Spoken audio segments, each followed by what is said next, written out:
Raquel. I need a prayer.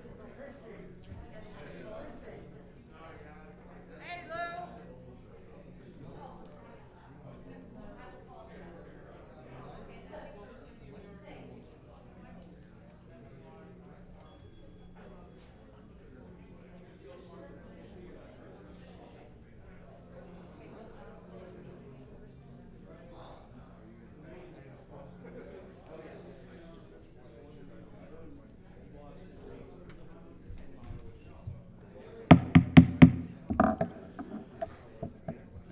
The NEC meeting is now open. I call on our chaplain, Raquel, to give a invocation. Please rise. As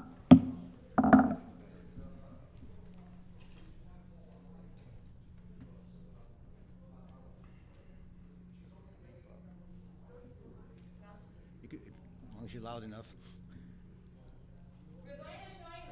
At this opening of our meeting, we pray to you for a full measure of wisdom and strength, that our twofold heritage of Americanism and Judaism may be alive and meaningful within us. May the ideals of democracy continue to grow and develop in the world to bring blessings to all men and women. May the tradition and faith of Israel continue to enrich and ennoble our lives. Grant, O Heavenly Father, that our command ever be motivated by this heritage. In peace as in war, may we always be champions of righteousness and warriors for justice. Guide our deliberations and bless us, that we may bring closer to reality your kingdom upon earth, our vision and our goal through the ages. Amen. Amen. Thank you. Before we go any farther, I have to say to everyone, we are told we must wear our masks at all time, whether you're speaking or not speaking, sleeping or not, awake or whatever. Please wear your masks. If you're not, anyone not wearing a mask will be asked to leave. Thank you. Please be seated. No, you don't open the Bible on the NEC, do you? On the NEC, for the NEC?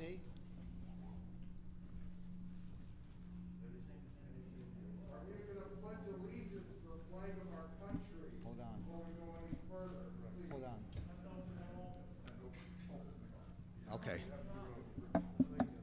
Okay, National Officer Day. Please stand. Sir.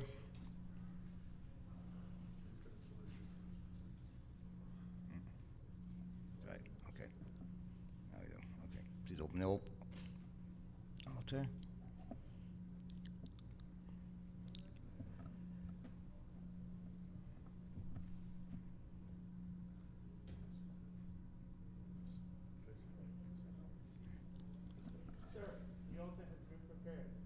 Thank you. Pledge allegiance. In arms, pledge allegiance to the flag of the United States of America, to the republic for which it stands, one nation, under God, indivisible, with liberty and justice for all. Down. Be seated. We'll now have the roll call. David, you doing the roll call? We don't have the national anthem. Michael Corbett? He's not here. Michael Corbett's not here. Who's going to do the roll call? Yep. You gonna check it off? I won't check it off. I just hope I have it. Christy, you got it? Yep, right. Thank you very much. Oh, I got it too. Okay. Just say here or whatever words you want to use, but we got it over here. Christy, you going to check it off? Would you check it off if they're here or not? Yes. Please, thank you. Jeffrey Sachs, National Commander. Here. Alan Paley, National Vice Commander. Here. Peter Nikitas, National Judge Advocate. Michael Corbett, National Adjutant. Nelson Mellitz, National Quartermaster. Here. And what am I saying, Quartermaster? Yeah, that's true as of right this moment. Yeah, not very long. Alan Abramson. Lawrence Jasper. Present. Ainsley Ferdy, absent. Judge Paul Ribner. Nate Goldberg. Absent. Joe Zolden. Absent. Eddie Goldwasser. Good. Thank you. Herb Graff. Warren Dolney.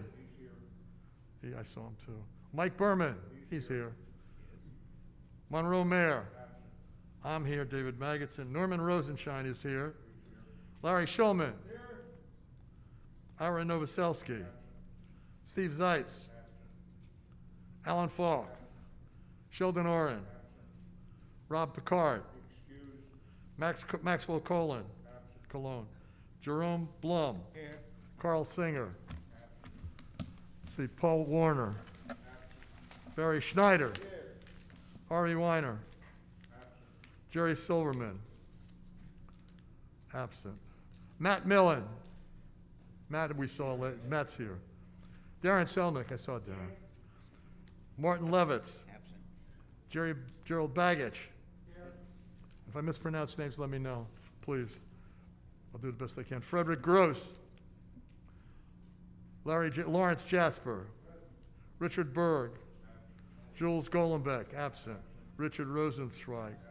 Bruce Mayer. Howard Goldstein. Erwin Bortnick. Sheldon Goldberg. Arnold Pinsley, excuse me. I want to pronounce your name correctly. Jeffrey Blonder. Here. Steve Lodgen. Hey, Steve. Dr. Edward Hirsch. Lawrence Berry. Dr. Monroe Ginsburg. Lou Michaels. Here, sir. Yes, sir. Jerry Roth. Larry Rosenthal. Good. Albert Adler. Selena Kanowitz. Thank you, ma'am. Sid Lichter. Jerry Levine. Mel Cohen. Seymour Alter. Edward Borah. Okay, let's see what we got here. Gary Ginsberg. Present. Michael Menschel. Lou Wunderlich. David Zworin. Hey, yo. Stephen Markman. Larry Pollock. Richard Fine. Alan Abramson. Jonathan Sherman. Ira Fleischer. Robert Max. Here. Gavin Ellman. Here, Rob. Gavin Ellman. Leo Pessin. Thank you. Luke Kiter. Floyd Williams. Arthur Kaplan. Norman Scheckman. Scott Stevens. David Myers. Kim Queen. Kim is the last that I have on my list. Is that it, Christy? Yep. Thank you very much. Sure. Thank you, Commander. Listening to us. Thank you. You're welcome.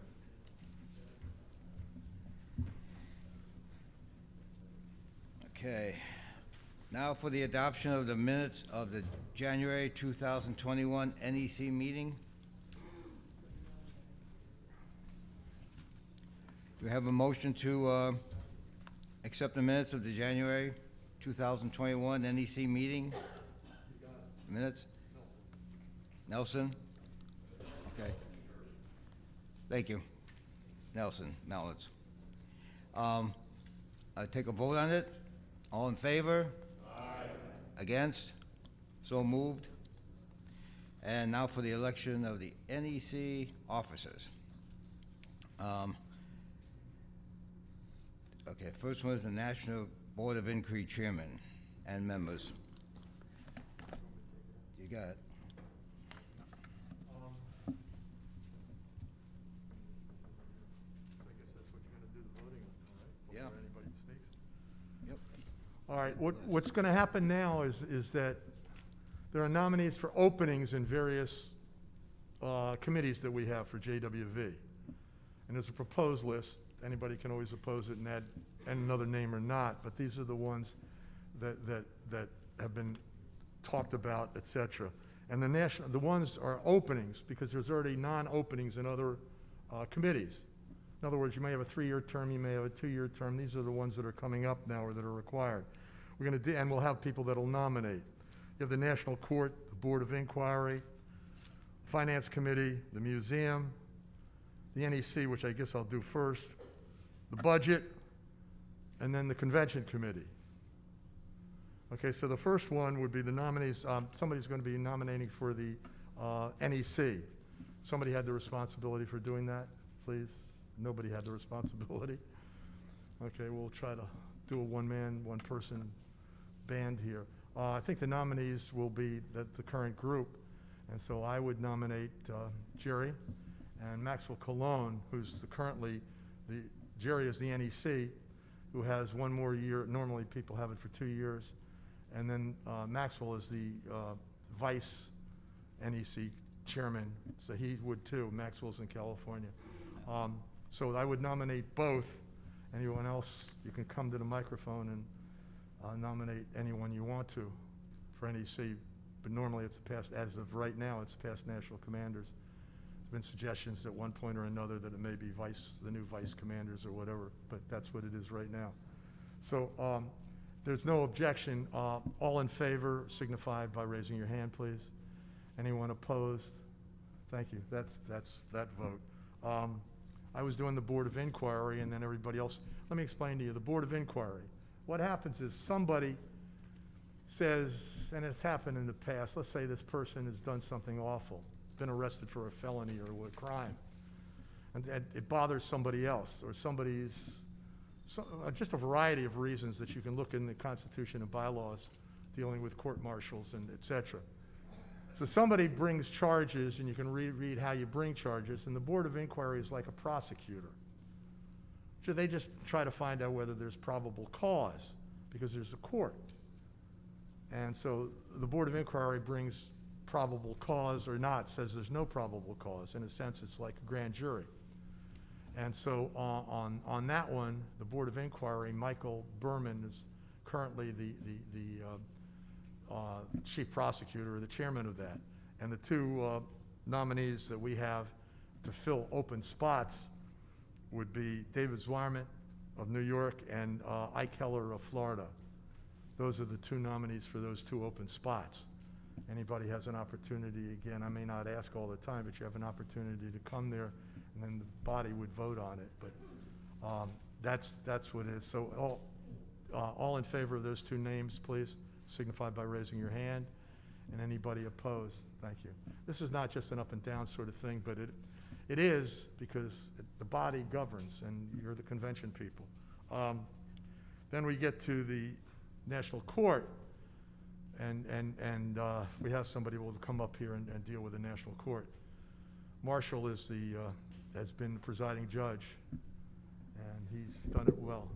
Name, you always have to state your name and your department or your post. The post, I guess, is what it is. Please. Barry Lashinsky, Department of Massachusetts, North Shore Post 220. Two members that I would like to do is Scott Stevens from Taylor and Jeffrey Sachs from Illinois. Thank you very much, sir. I would serve if elected. You serve well, too, which is even better.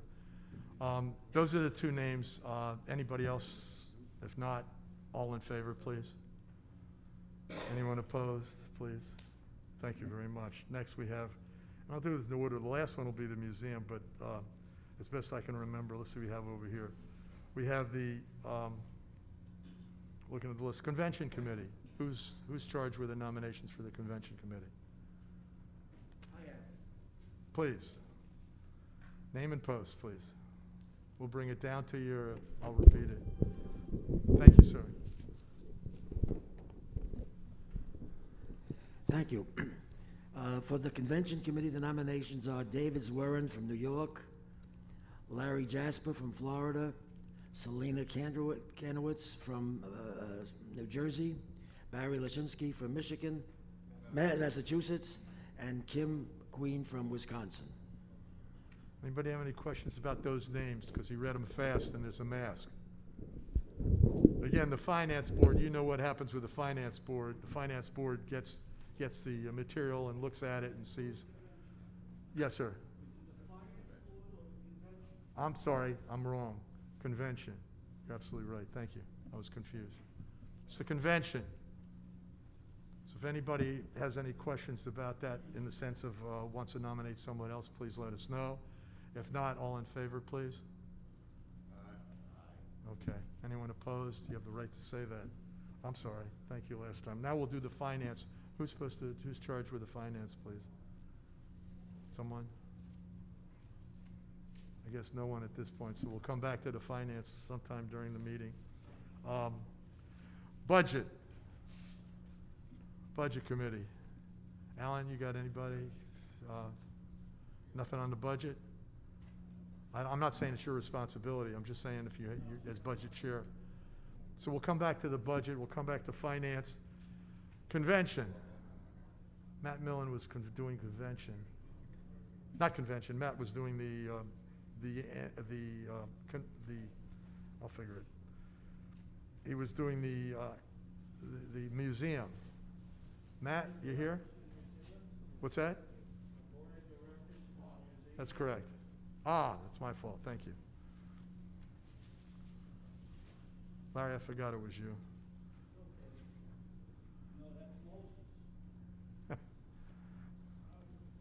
He's voting for Harvey Weiner for National Commander. PNC Larry Shulman, Post 41, Rochester, New York. The following people were nominated for the Board of Directors for the museum. Stanley Wolnick, Pennsylvania. PNC Warren Doley, New York. Joseph Goldstein, Maryland. PNP Linda Colon, California. PNP Freda Rosenshine, New Jersey. Larry Jasper, Florida. Barry Lashinsky, Mass. Floyd Williams, Talo. Robert Max, Southeast. Kim Queen, Wisconsin. Thank you, sir. Thanks, Larry. So that you know, we have, meaning the Jewish war veterans, there's Jewish war veterans, there's the auxiliary, there are openings, there's past national commanders that have been in charge of the museum. They're automatically on there. But these are the names. And if anybody, for example, next year wants to be on any of these committees, just make it known to Norman or to just anyone, to Barry, to anybody. Just make it known that you would like to serve on any of these committees for next year. And I'm sure there'll be room found for you because everybody's looking for new blood and people to move up and et cetera. But if not, those are the nominees at this particular point. Well, one other thing I want to point out is geographically what they try to do is have one from here, one from here, one from here as best they can. So if there's anybody would like to nominate someone else, please let me know. If not, all in favor, please signify by raising your hand.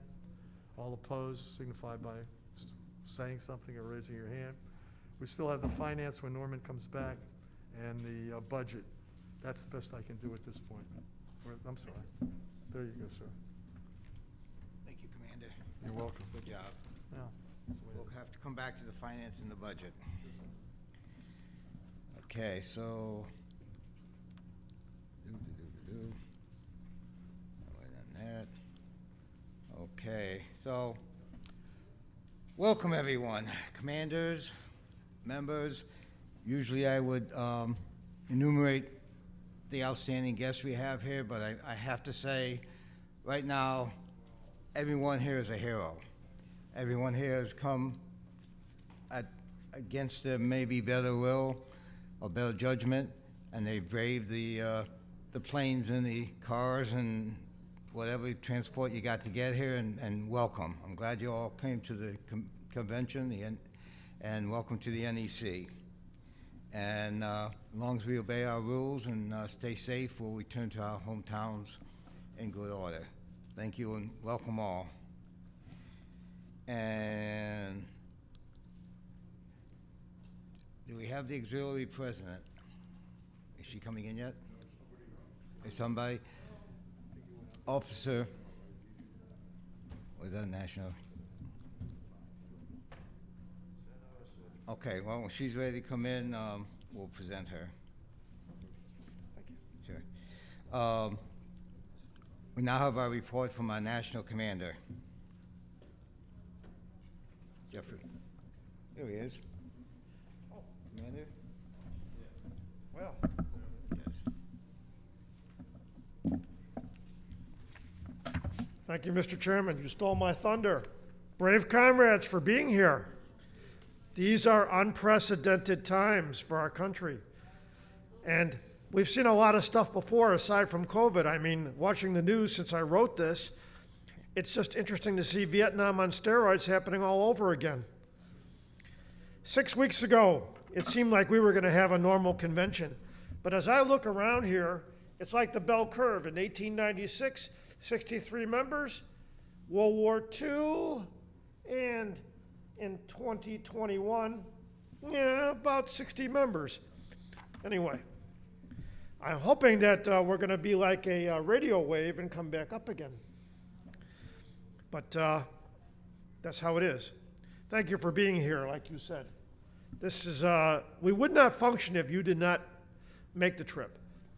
You know, if you feel the organization is important, like everybody, I think everybody here is the choir. I don't even have to say any more about it. We are midway through our 125th anniversary year. Our country remains divided politically, and in my opinion, sometimes JWV also. In the country, social unrest still simmers.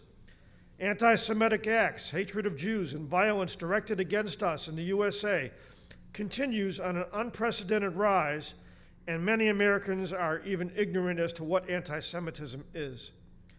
We have been battling the pandemic of coronavirus disease, COVID-19, for over a year and a half. I've lost friends, you've lost friends, and JWV has lost comrades, but not just to COVID. People are dying from old age and other diseases, and I'm going to take a second and just remember them.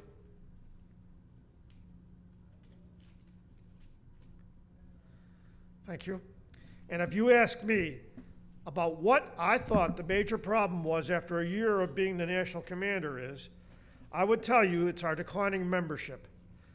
So it's up to each of us, myself included, to ask somebody to join JWV, and if they haven't renewed, ask them why they haven't renewed if you can reach them. Because I have to admit, you know, I look at my post roster now that I'm the quartermaster of Post 800 because David Himes passed away, and I look at the roster and I can't even reach half these people. I have to mail them mail. They don't have a phone number and no email. So yes, I know it's hard, but somebody's got to do it or our organization will not go on. And even if I was national commander, I can step back down and still do quartermaster of the post. It's not a big deal. In more conventional times, I as national commander would have represented JWV with lots of travel. You know, I'm going to step aside for a minute. The national president is here, and I welcome you, and I'll return. Please rise for our national president of the Jewish War Veterans Auxiliary.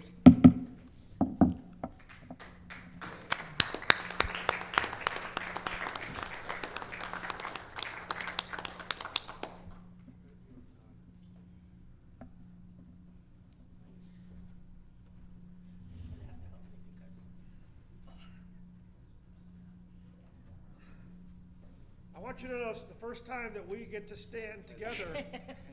Yeah, due to COVID. Good morning, gentlemen. You can all sit. It's okay. Thank you. And ladies, What? gentlemen and ladies. Oh, I'm sorry, gentlemen and ladies. I do apologize. Yeah, this is the first time we've I know. been together on the stage. Nice to see you. I bring greetings from the National Ladies Auxiliary. I'm glad you're all here. It's good to see everyone. Hope everyone's well. Forgive me if I sound a little out of breath. I kind of have a cold, and it's, you know, with the masks, it's all hard to breathe. This has been a hard year for all of us. You know, it's different, and I hope that we continue to do the good work we have. And as you heard from everybody, you're going to hear this whole week that we're here, the museum is our legacy. Without that, if we didn't have the museum, we wouldn't be who we are. They would say, oh, who were the Jewish war veterans? We never heard of them. So once again, I say thank you for inviting me to speak. I'll speak again at the joint opening, and good luck and congratulations to you for, you know, all right? So thank you very much. Because I have to go do my meeting. I gotta, you know. Thank you, Madam President, and may your meetings go well. Probably finish it. Okay, finish, please. All right, getting back to where I was. Membership, membership, membership. That is the problem that faces JWV with COVID, with declining members because of age. You know, we won't have an organization if we continue to die. And we need to have people to come and replace us. And there are people out there. They haven't been asked. In more conventional times, I, as National Commander, would have represented JWV with travel. But this year I traveled the World Wide Web to represent us. Necessity has brought JWV into the electronic age, and we are adapting. At a lower point in the virus transmission, I was able to attend the Department of Minnesota's 75th annual dinner. I was accompanied by my Chief of Staff, Robert Nussbaum, now of blessed memory, and the Wisconsin Department Commander, Kim Queen. Thank you. Where are you at, Kim? There you go, in the back. Thank you. On Veterans Day, I represented JWV as our one and only representative at Arlington National Cemetery for the wreath-laying ceremony by the President, the Vice President, and the Secretary of the VA. I participated in virtual events with the Jewish Welfare Board for our 125th anniversary, which we did, with the National Museum of American Jewish Military History, several of the Allied Veterans Organizations, AJAX, you may have heard of them. You may have heard of the same, we have a similar organization to us in Australia and New Zealand, and it's interesting when you can do that on the web. And other JWV departments. I think my most favorite was the Department of Florida with the Suncoast chapter of the AUSA. And I testified before Congress via the internet. That's a JWV first. For a short time, when things improved in the spring, I visited the Department of Florida and the Department of Wisconsin twice. How nice. Anyway, it's nice that we're able to even get together. We're kind of hoping it was going to be a bigger convention. As I write this, there have been over 36 million cases of COVID-19 and its variants, with 620,000 deaths in the USA. I've got friends of mine on the police department that will say I'm wrong about that, but you look at the stats and people are dead. Newer, much more contagious and possibly deadly strains of COVID-19 have emerged. The Delta variant, to wit, and vaccinations to combat these diseases have really not been that well embraced. If you look at polio, we had a much better reception of that. I don't know why, I was a little kid, you know, but I'm personally thankful that we have these vaccines. Science is just a miracle these days to create vaccines like this on an incredibly short notice, and with all the assets that the government has to offer, and worldwide trading of copyrights and information, which you would not normally see from pharmaceutical companies. So I encourage everybody, if you have not, well, I think everybody here has been vaccinated, but I know that there are people who haven't, and I want you and me, we will all continue to help encourage them. I have members of my own family that I am working on. And it's just something that we need to do to get a handle on this. As you know, I continued the policy set forth by past National Commander Weiner on May 18, 2020, that all required in-person meetings of every JWV echelon, including in-person department conventions, they don't have to happen. They're suspended, the requirement to have them. If you can do it safely, do it. If you can't do it, it was suspended. Okay, so you know where that's coming from. My post still meets via the internet. In keeping with Article 6 of our bylaws, I oversaw 7 press releases of our organization responding to situations of immediate crisis. The first, on December 15, 2020, joined with all major veteran organizations and called for the resignation of Secretary Wilkie, who I personally liked until he kind of screwed up, following a VAIG report of improper handling of sexual abuse of a Jewish veteran. The second, on January 7th, condemned the violent actions we all observed via the media at the U.S. Capitol. The third, congratulating Secretary of the VA McDonough on his confirmation. The fourth, asking a Colorado town called, I'm trying to remember the name of the town, to remove a cemetery memorial referencing Jesus on this memorial on public property and we asked them to remove it off of public property. And I believe it's called Memorial, Colorado. It's right near the Air Force Academy. What's that? Monument, Colorado. Thank you. The 5th was supporting the Global War on Terrorism Memorial. The 6th called for disciplinary action against a Navy chaplain who stated on the Department of Defense website that we Jews had killed Christ and we needed to apologize. Does not belong on a DoD website, and really is not appropriate for a chaplain in the military. Finally, the 7th urged the Biden administration to move quickly on arrangements for Afghan translators. Too late if you didn't do it, because Kabul is gone, who assisted U.S. forces. My belief still remains that when we use press releases, Alan, listen to me on this, just a few, because when you send out a release, you want somebody to pay attention to it. And the convention sets the policy. So I prefer to see it done here than resolutions and policy at convention and NEC. Anyway, during my term, many committee appointments were made in the course of the year. Routine business was attended to. Our Allied Veterans Mission has been rescheduled again. It's not definite, but it's going to not happen until 2023, if it does happen at all. We experienced delays in the delivery of the Jewish veteran, thanks to our U.S. Postal Service. It seems like things are better now. Our committees are hard at work for the future, and I'd like to thank all the committee chairpersons and their members. Lest we forget, we were formed, and our first and foremost mission remains to counter the libel that Jews don't serve in the military. That is why, when we look around the room, 63 members that were Jewish formed the Union Veterans Association, Hebrew Union Veterans Association, on March 15, 1896, at the Lexington Opera House in New York City.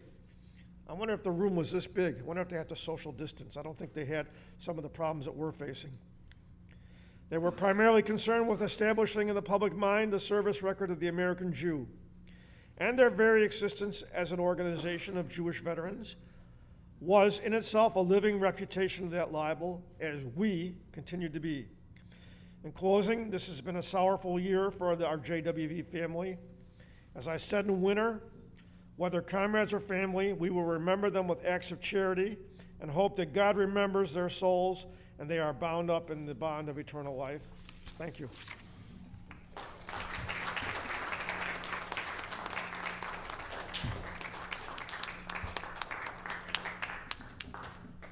Thank you, Commander, for that very inclusive report. I've got Peter's report if you want me to read it. Okay. Yeah, Peter's report? Read it Okay. when it comes up, when the time comes. Okay. All right, then you can just wait. Alrighty. And now we have a National Vice Commander, Commander-to-be, hopefully. Vice Commander. Thank you, Mr. Chairman. Good morning. This has been an exciting year.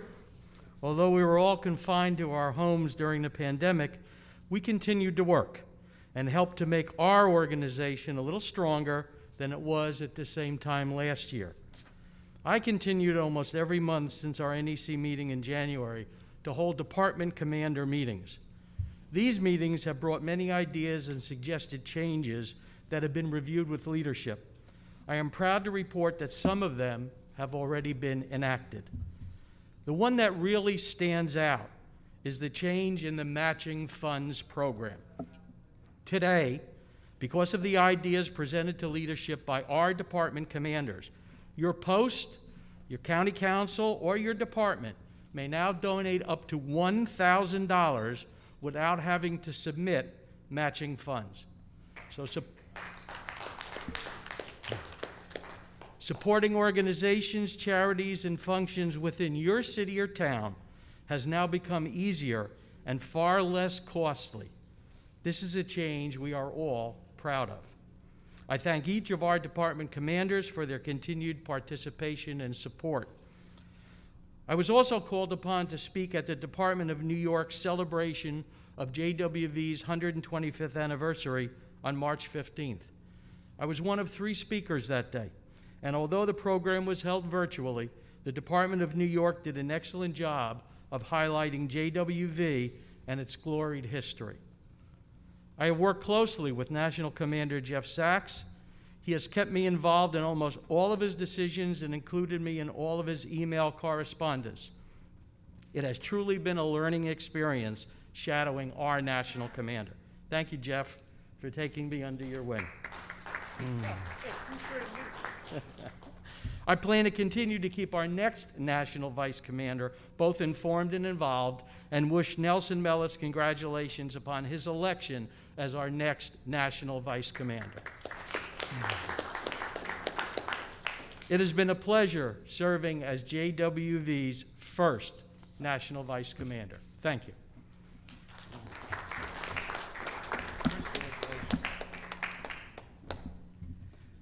Okay.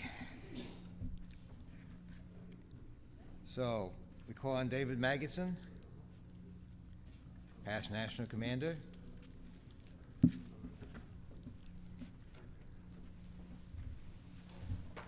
This deals with 125th. I'm sorry, can you hear me better now? Even though it's more mumbled with a mask, my pleasure. I'll do whatever is necessary so you can hear me. Do the best we can. This deals with 125th. As you heard, we were founded in 1896, so do your math, and it comes out to 2021. It's 125th. Well, this deals with Veterans Day. What happened was, Herb, many years ago, was able to arrange. We had it on our 100th anniversary at Arlington Cemetery, and we're going to have it, if we can, on the 125th, which is, anybody knows Veterans Day, it's November 11th at 11 o'clock. That's when World War I ended. Anyway, we have it, hopefully, before COVID, everything was running smoothly. Not before COVID, but when things were subsiding, we said, hey, we got a chance for this, and we still are hoping, because if COVID was lessening, the president would be there in all probability at Arlington Cemetery. Alan, our incoming National Commander, would be able to speak on national television. We would all attend, etc.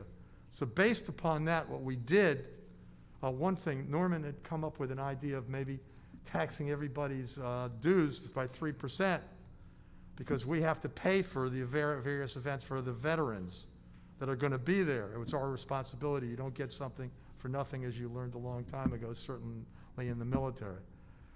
So what occurred was, instead of taxing everybody 3%, we said, we'll ask people to raise money.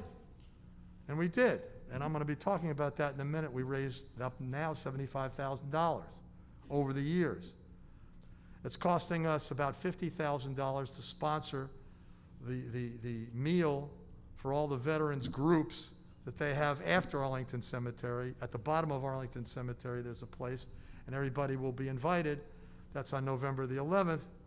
It's not only for JWV, but it's for every veterans organization. So that leaves, and what we said is, if you gave money, if there was money left over, we try to throw a dinner or something like that. And what's happened is Eddie Goldwasser, who's not only the convention person, but really knows about hotels and really knows about food, etc., and is good at it, he said, why hold it on November the 11th, the night of November the 11th, this dinner? Because what would happen is that people would be required, they would come in and they would go to the Veterans Day celebration, or honoring the veterans in the morning. The luncheon would be the afternoon at the bottom of Arlington Cemetery, and then you'd go to a dinner tonight. That night you'd be exhausted. So common sense would be to hold it on November the 10th at night. And that way you wouldn't have to be in for 2 nights, because you'd come in on the 10th, have to stay at a hotel because you want to be there on the 11th, and then you'd have to stay at a hotel on the 11th because you go to the dinner. So common sense, again, says that you just have it for 1 night. You come in on the 10th if you have to. You go to the dinner. You go to everything, and then you can fly home or drive home or whatever you need to at the night of the 11th. So that's where we are at this particular point. We have leftover monies. When I say leftover, these were promises to people that gave it. Not. Let me tell you what we decided in a sense. And describe the dinner, and then Eddie will talk more about it. We'll do it as quickly as we can, because I know it's got to be short. But we always held our affairs in Virginia, and Virginia doesn't allow us to be tax-free in Virginia. So Eddie suggested, why not do it in D.C.? 100th was held at the Omni Hotel, which is an older hotel, but it's not very far from JWV, and it's an honored hotel. We held our 100th there at the Omni. We called it, I forget the name of it, but I remember going there as a kid, being excited to go to that hotel, because I grew up in D.C. But anyway, that's where it'll be held on the 10th, the dinner. And then we decided it's in honor of the past national commanders, certainly National Commanders Harvey Weiner and Jeff Sachs, who haven't really had an opportunity to do things and say things. So this is in honor of all national commanders, but especially the two of them, and we'll have them speak. We'll try to honor them. How do you get there? I mean, how does it happen in this? We told the people that gave money that they would be in control of tickets. And so let me just do this as quickly as I can over here to give you an idea how you come up with $75,000. What you end up doing is you got to walk the walk or talk the talk. You either lead, follow, or get the hell out of the way. So I gave money, and I gave $7,000, and it controlled 10 tickets. Barry Schneider gave $5,000, and that controls 10 tickets. When I say control, we'll talk about it. Jerry Reiner, Florida, gave $5,000 through his group, Charities. He gave these 10 tickets. Herb Rosenbluth gave $1,000, controls 2 tickets. And if I miss anybody, you let me know afterwards. JWV Post 1 gave $2,000. They controlled 4 tickets. The Department of New York gave $7,000. They controlled 10 tickets. Post 98 gave $1,250. They controlled 2 tickets. Taylor gave $2,000. They controlled 4 tickets. Post 697 gave $5,000. They controlled 10 tickets. Department of Florida gave $5,000. They controlled 10 tickets.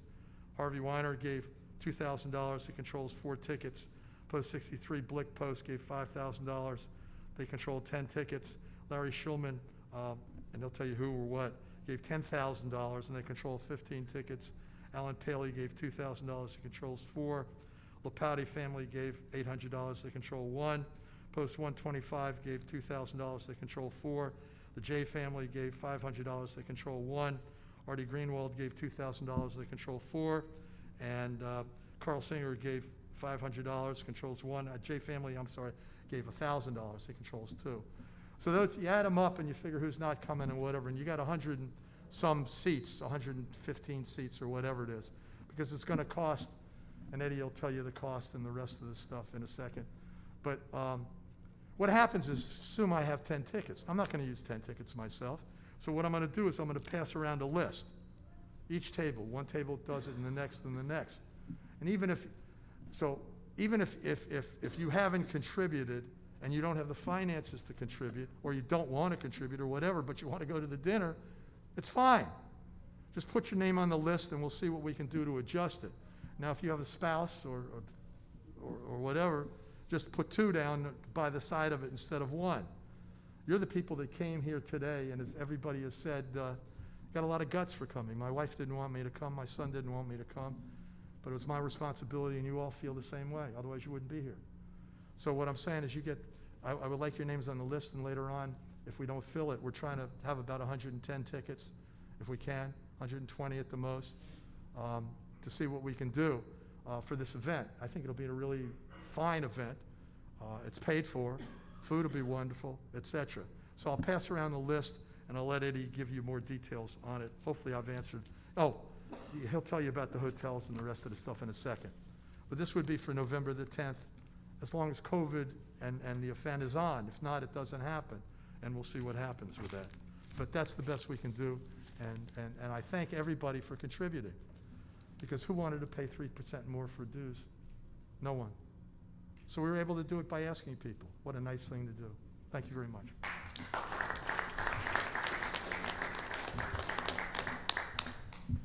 Thank you, Commander, and thank you for your hard work on that. Let me give a supplement to his. Sure. In regard to what David had said, the dinner will take place at the Omni Shoreham Hotel in Washington, D.C.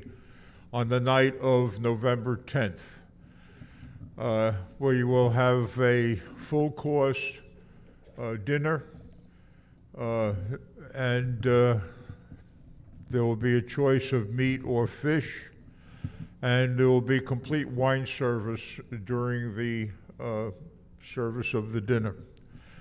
We've arranged also for hotel rooms available to JWV for the night of the 10th and 11th.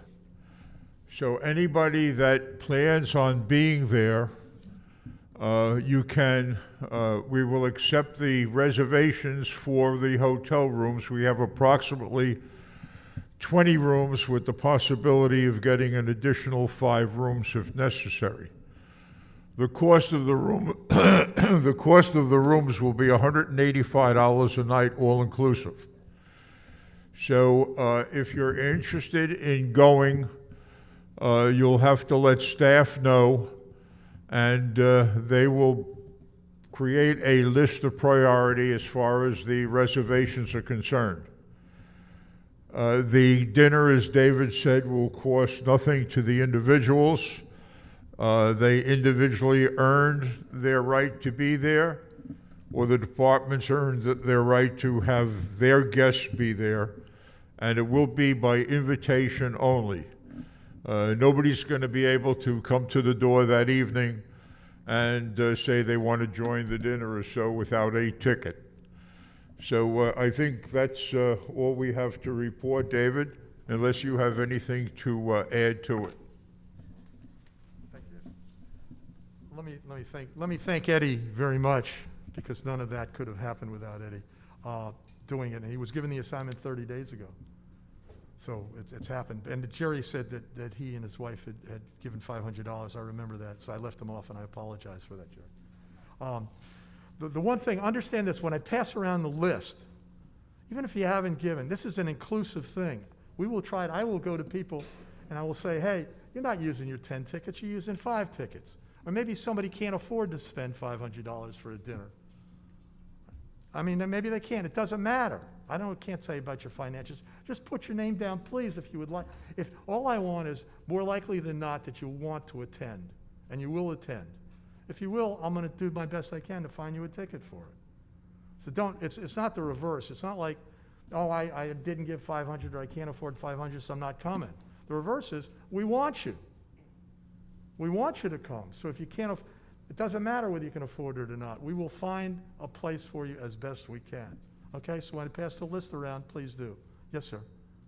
I'd like to attend as the historian, because this is a very special event, and I would like to be there.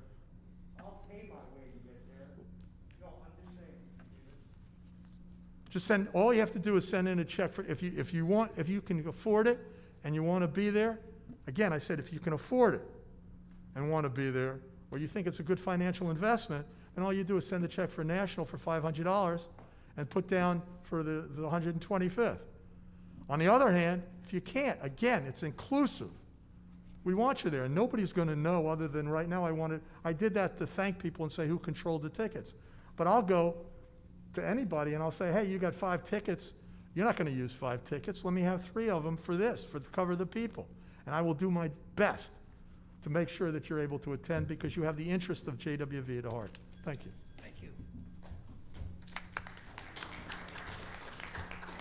And personally, I think it's great that Lou has volunteered. Lou, I think it's great that you volunteered to be the historian and the official photographer for this event. Imagine following in the footsteps of such great people that came before us 125 years ago.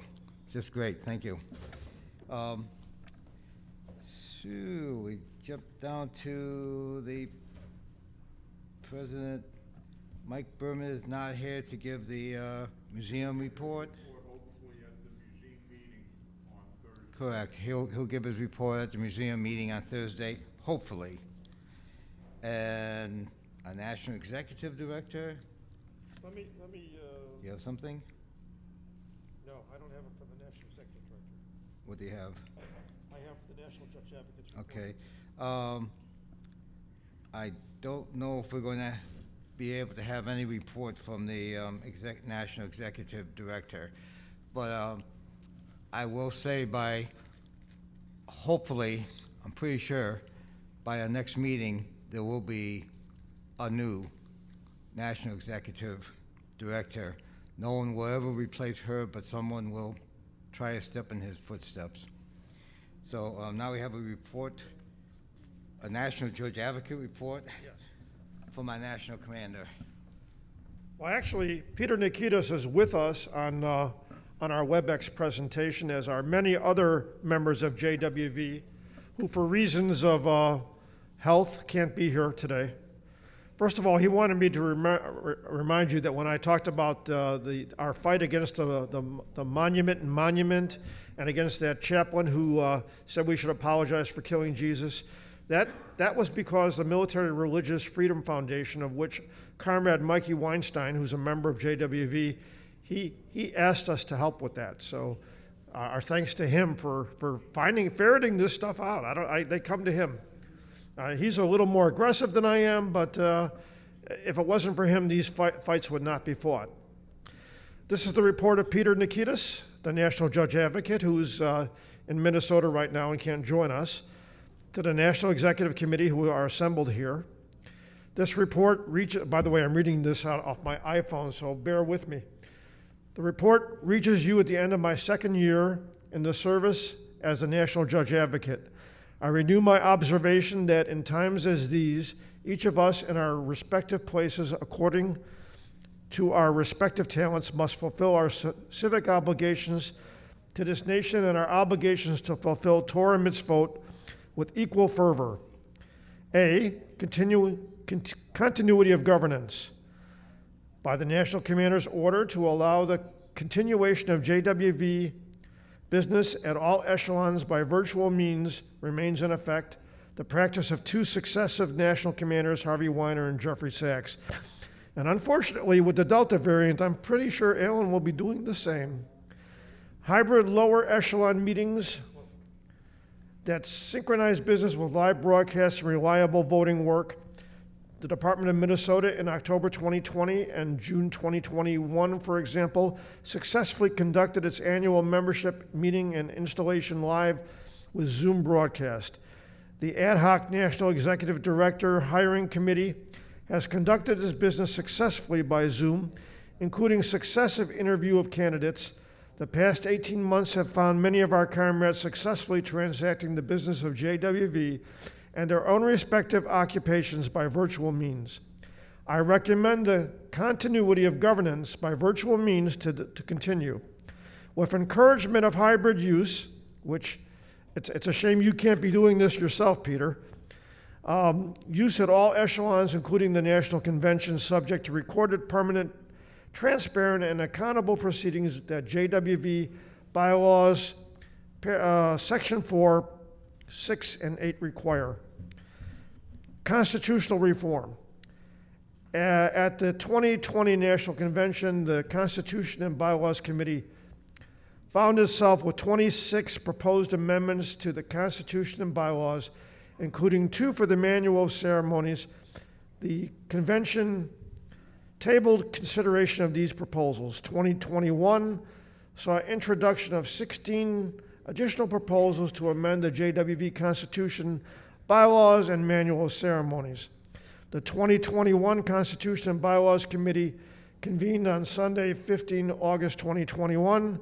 Committee member Scott Stevens moved to table all proposed changes, refer all proposals to the convention, the Constitutional Convention Committee to come into existence at this convention, it'll be next year, and charge the committee, I'm sorry, I'm having technical difficulties here, and charge the committee to submit a draft new Constitution, bylaws, and Manual of Ceremonies to the February 2022 meeting of the NEC. You're getting this, it'll be coming up on our business meeting today. Committee member, past National Commander Ed Goldwasser seconded the motion, and the motion carried. I support the convening of the Constitutional Convention in accordance with JWV Constitution, Article 13, which with creation of the initial Constitutional Convention Committee. This is a tongue twister, Peter. A tongue twister you wrote me. I recommend the following members of the committee. By the way, you weren't privy to some of the conversations we had, Peter, so I'm just going to mention the names of the members that you recommend. Harvey Weiner, Delson Mellitz, Scott Stevens, Kim Queen, Larry Jasper, and of course, yourself, Peter Nikitas. Board of Inquiry, I have one Board of Inquiry referral to report. At the direction of the chair of the Board of Inquiry, I conducted a preliminary investigation into the actions, including fundraising, of 2 members of the Department of California's posts that were taken in the name of JWV. And I referred the result of my investigation to the Board of Inquiry for further action. JWV policy. The 2020 National Conventions Policy Committee elicited much discussion over the meaning of policy. Yes, I remember that. Specifically, how does a policy proposal differ from a resolution? What purpose in the JWV do resolutions serve? Do policies have short-term impact, or are they long-term guides to the JWV for our own governance and our relation to those outside our community? This healthy discussion continues as a suitable issue for the Constitutional Convention Committee to address. Yes, you're right about that. Interaction with lower echelons.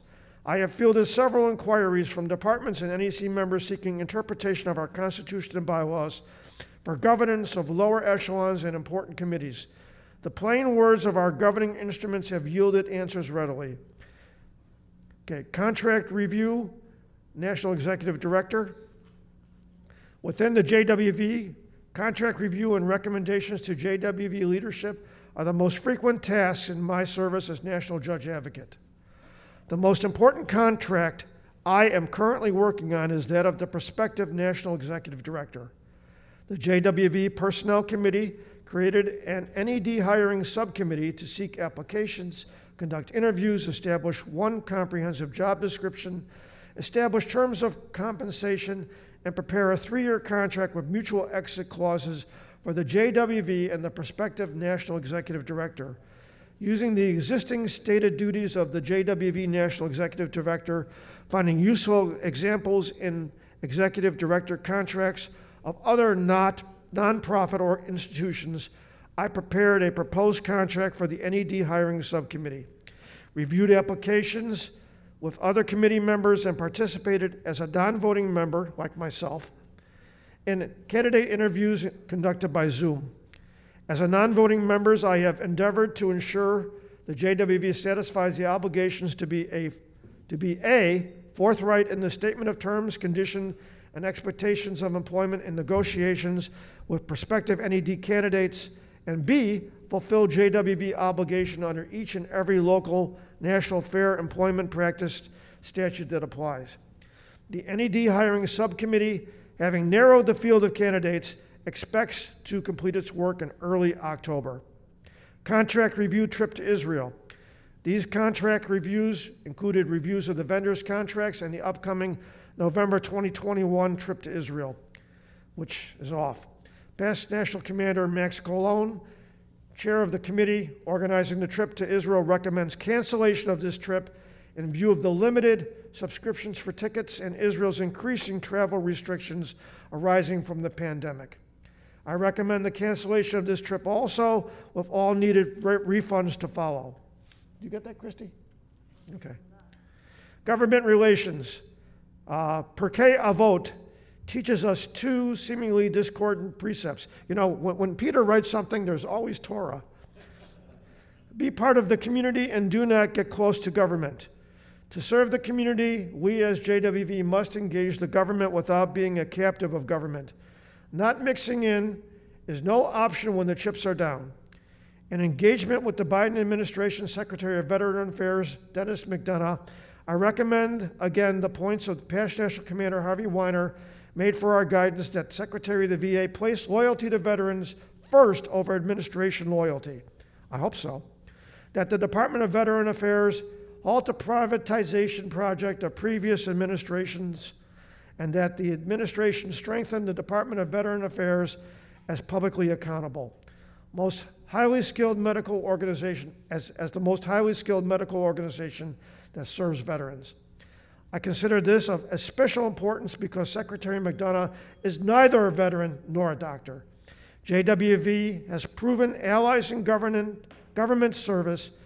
JWV lawmaker of 2013, Bernie Sanders, now chairs the Senate Budget Committee, and Minnesota Governor Tim Walz, 2010 JWV Lawmaker of the Year, is overseeing groundbreaking of 3 new veterans homes in Minnesota for scheduled opening in 2023. So, in holding our erstwhile friends accountable, Patrick Henry's advice applies. Eternal vigilance is the price of liberty. I look forward to continued service with great optimism for our band of service members and the JWV. Respectfully submitted, Peter Nikitas. Peter, I hope I did you justice. Sorry, reading it off an iPhone, buddy. Thank you, Commander. You requested to give greetings to the ladies. Oh, And the, and you'll excuse me for a minute. excuse you, absolutely. I just had 2 more things. People have come up to me and said they've donated, and they have, and so I've left off their names. Comrade Jacobs. I'm sorry, people have come up to me and said that either they or their entity is donated for this event, the 125th. Comrade Jacobs said he did, and I know he did, and I know New Jersey has donated. I just don't know the amounts. My guess is it would be the same as the other departments. Again, and I forgot, I just learned from Jeff, there are people watching virtually. So if anybody wants to come to this event and they're watching virtually, just notify National, put down 125th, and I would like to come in 1 or 2 or 3. We'll see what we can do to accommodate them. I assume you could send it to Christie, but just send it to National if you're viewing this. And if you're responsible, let's say I have 10 tickets, it's my responsibility to make sure those 10 tickets are used. We don't want an event to celebrate the 125th of JWV and only have 35 people there. As difficult as it may be, and it's in November when it's cold in DC, but we want to have people attend. So if you have if you have you control 5 tickets, please make sure as best you can that they're filled, or that you send it into the pool so that we can use it for everybody else. That's it for me for today. I'm sorry, and this has been just passed out to a couple. Keep passing it around. I'll go out now to find out who got it. Thank you. Thank you. Thank you for your work on that.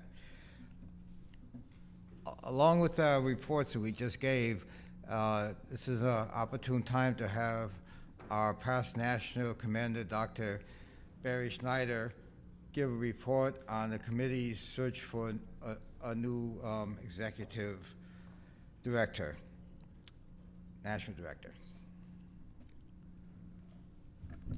Thank you, sir. You heard an awful lot about the search committee from Peter's report. I will not repeat all of that.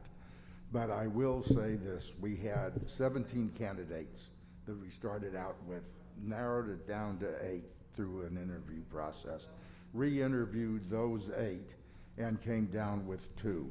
During Holomoed Sukkot, the middle of September, we will be taking these 2 candidates to DC to introduce them to the staff, to give them an opportunity to talk to each staff member, to give each staff member obviously a chance to talk to them individually.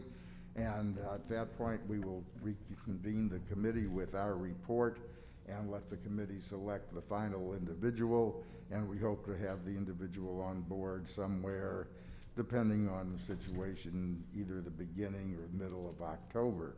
So it's been a long process going on since basically April, when we started out with trying to write a job description for our new NED and come up with all of the things that we need. We've had a stellar committee, and that's really the important thing. The committee has been great. My vice chairman, Art Kaplan, who is the personnel chairman for JWV, has a tremendous background. We had people on, I'm not going to name the individuals, you've seen them in the newspaper last time around, but we had people from California, from Texas, from Wisconsin, from Massachusetts, from Illinois, from Florida. So we really covered a pretty wide swath of the United States. We've had from department commanders to people who have not served in a national position. So it was a very open process with nothing preconceived or anything, and we're very, very pleased, and I am really could not be more honored to have served with the men and women who were on my committee. So all of you who are here and who may be watching, thank you so much for everything you've done. We could not have gotten to this point without you. Thank you, sir.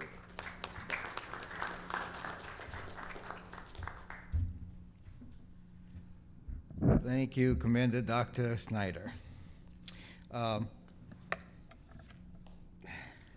Commander David, back to the podium if you would. I'm the pinch hitter. It's pitch hitter for Norman, for everyone. I'm the pinch hitter right now, and this one's for the coordinating committee. And I think Norman Norman Rosenshine is in charge of that, and he's excused right now for about another few minutes. He'll give the report of the coordinating committee, I believe, sometime. If it's not during the convention, he can. But I just want to tell you, the coordinating committee basically is made up of people from all departments.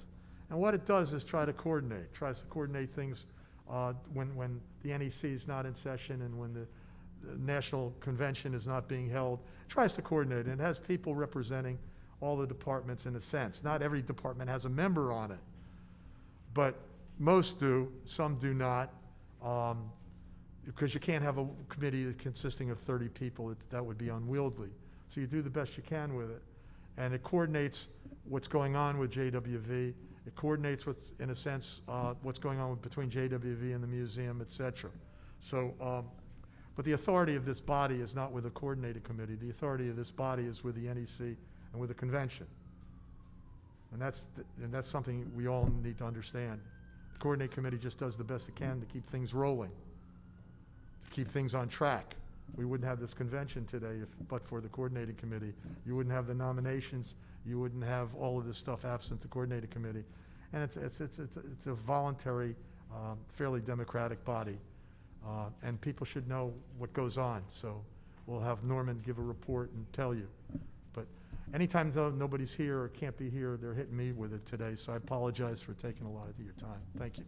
Thank you, Dave. All righty.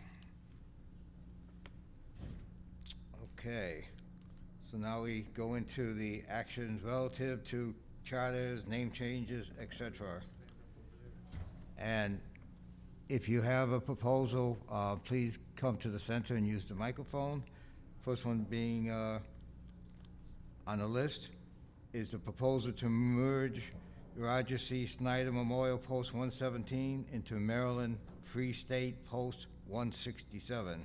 The name will be the Maryland Free State Post 167, and that's submitted by Department Commander Burtnick from Maryland.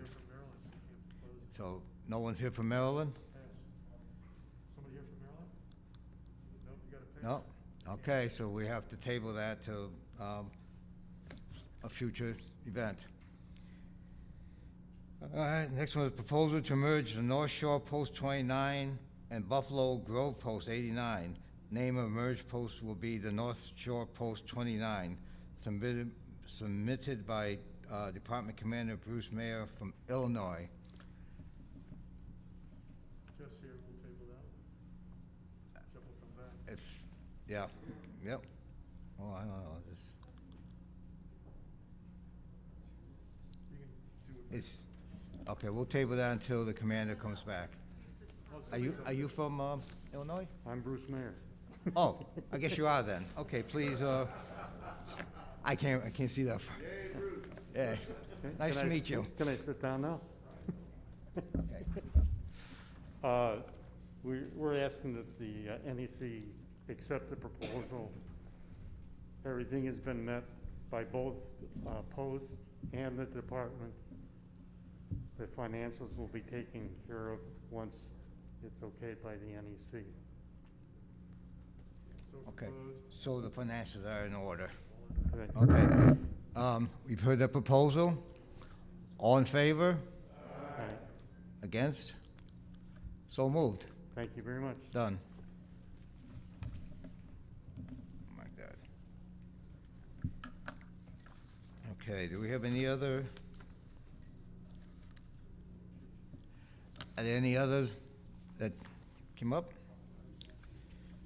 All right, we're going into the committee reports. Vice Commander Paley. What's this? Oh, I know. Yep.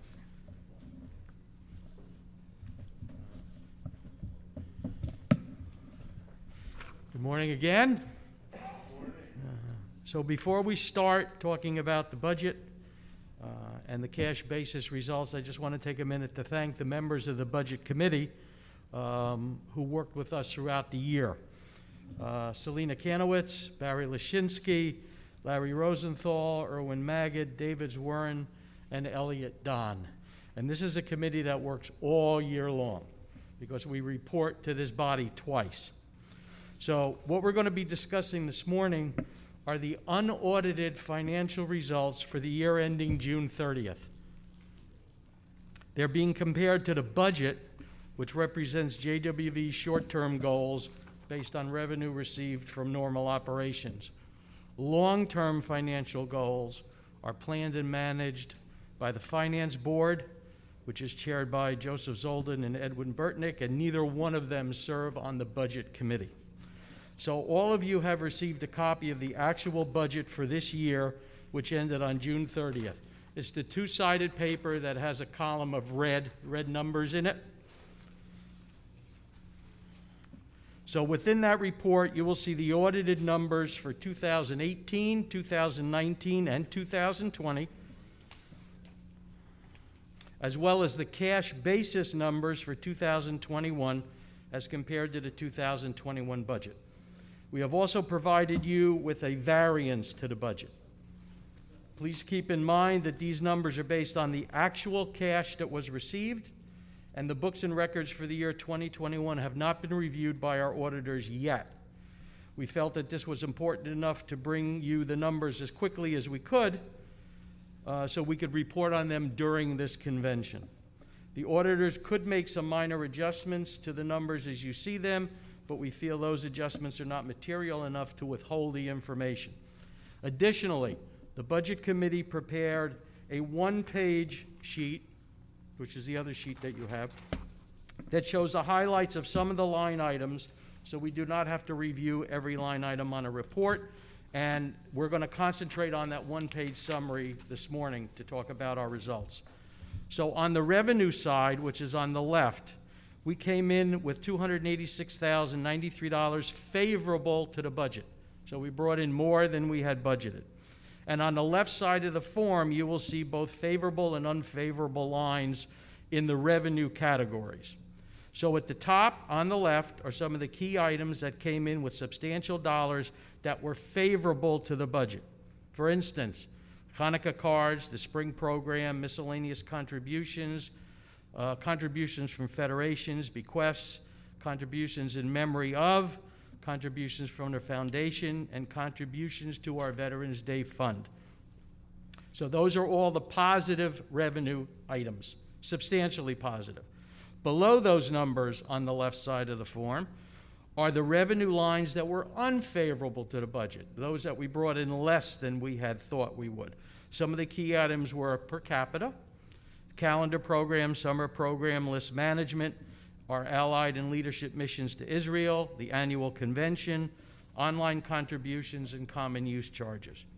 So from a revenue perspective, we budgeted $1,267,500, and we actually came in with $1,553,593. So on the revenue side, we did very, very well. On the expense side, which is on the right-hand side of the one-page form, we came in $207,162 favorable to what we said we were going to spend. Some of the expenses that came in less than we had budgeted were the Allied and Leadership Missions to Israel, Hanukkah cards, summer and spring programs, general insurance, marketing, miscellaneous expenses, both the National Commander and National Vice Commander expense lines, and security. Directly below those numbers are the expense items that came in higher than we had budgeted for the year. So we spent more than we thought we would. Some of the key items were building maintenance, group insurance, payroll, and related payroll taxes and utilities. I do want to mention on payroll, when the auditors review the books and records, all of the salaries for everyone is paid by JWV. So none of the people who work for the museum are charged to the museum in this report. When the auditors review the books and records, they will make adjustments to take that expense out of JWV and put it over into the museum where it belongs. But from a cash perspective, that's the way it sits today, and that's what we thought we would bring to the body. So on the expense side, we had a budget of $1,425,500, and we came in spending only $1,246,077. So the net results for the year was a gain of $307,516, which was $493,255 more than what we had budgeted. So after reviewing the numbers, discussing it with the Budget Committee, we feel that we don't want to make any changes to the 2022 budget. We should leave it the way it is, because a lot of these line items that were both favorable and unfavorable are kind of out of our control, contributions, bequests, things like that. So we feel that no changes should be made to the budget that we voted on at the NEC in January. Are there any questions?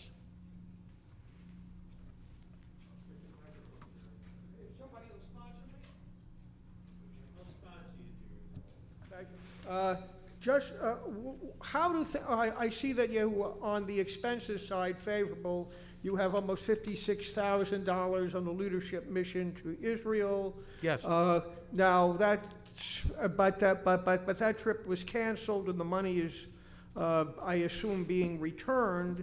So Yes. how do things work out when that takes place? Well, any money that we've collected would be on the revenue side under the Allied mission and the leadership mission, and that money will be refunded.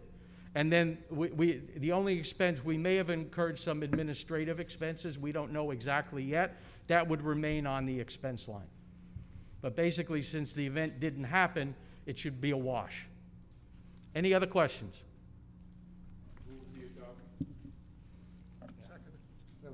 Okay, motion to adopt as presented? Okay, second? Second. Discussion? All those in favor? Aye. Opposed? Mr. Chairman, been accepted. Thank you for your hard work with that. Just to remind everyone, we have a little over half an hour before we have to adjourn for the National Convention. So, moving along, personnel, Arthur Kaplan.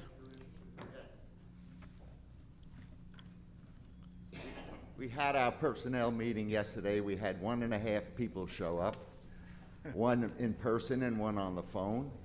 There was no adverse remarks made, and I will write the report to the NEC when I get home. That's all I have to say. Thank you. Well said. Convention? Commander Goldwasser?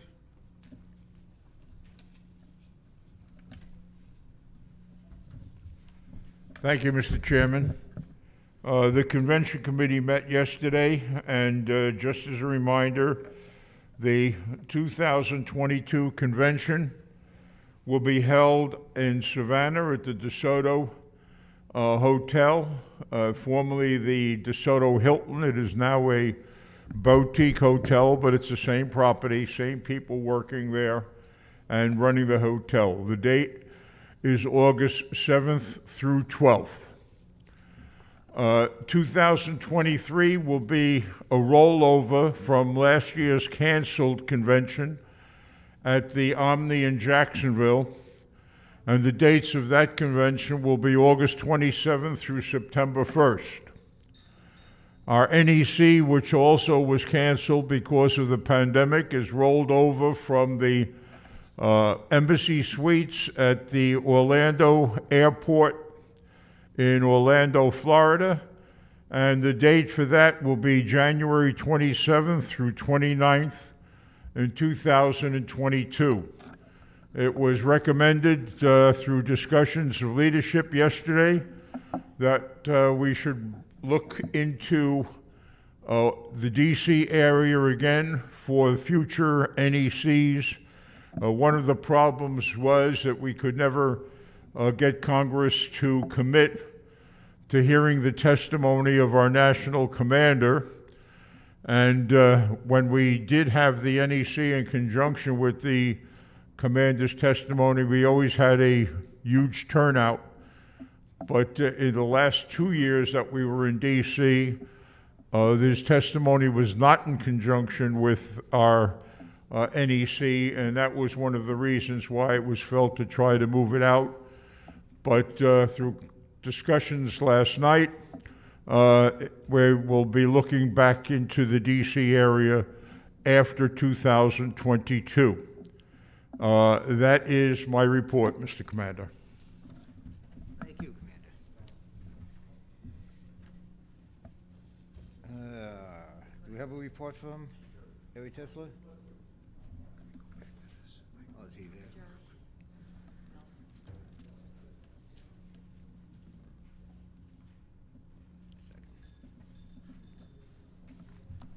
I had a recommendation. Nelson Mellett's Department of New Jersey, Post 126, Cherry Hill, New Jersey. Okay, the 250th anniversary of the United States is 2026. Let me recommend that we look for 2026 at Philadelphia holding the convention there. And in connection with that, the Chapel of Four Chaplains has an agreement with the Marriott Hotel to literally put on the Navy Yard in Philadelphia a new Marriott and Convention Center. Fantastic deals are going to be cut. We have to negotiate, and Eddie's the best negotiator at that, if you're still working in that area.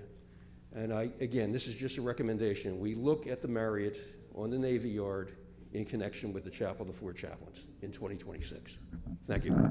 Thank you. You'll take that into consideration. Exactly. That's all I'm asking. I understand. Thank you.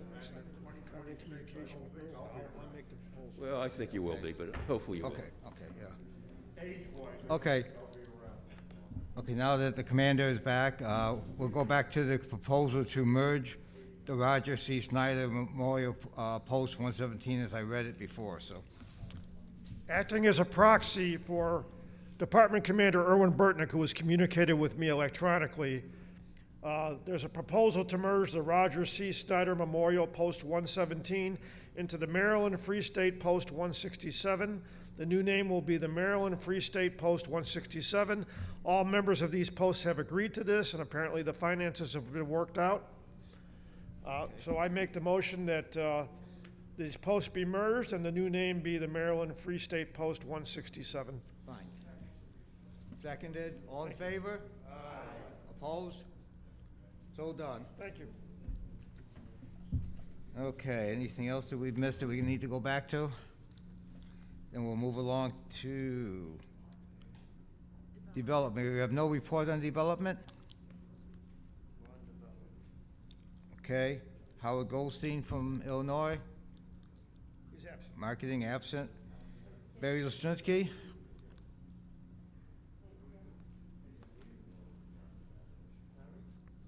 Barry's here, isn't he? Yeah. Oh, right there. I knew you were there. Okay. This is on membership.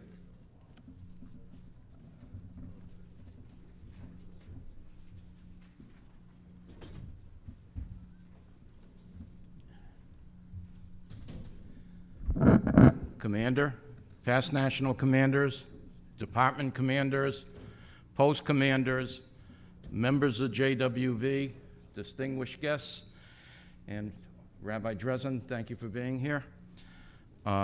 Since 2017, I've been the chairman of this committee, and since 2017, we've actually posted data, and one other individual that I would like to acknowledge while I'm here is Bob Richter.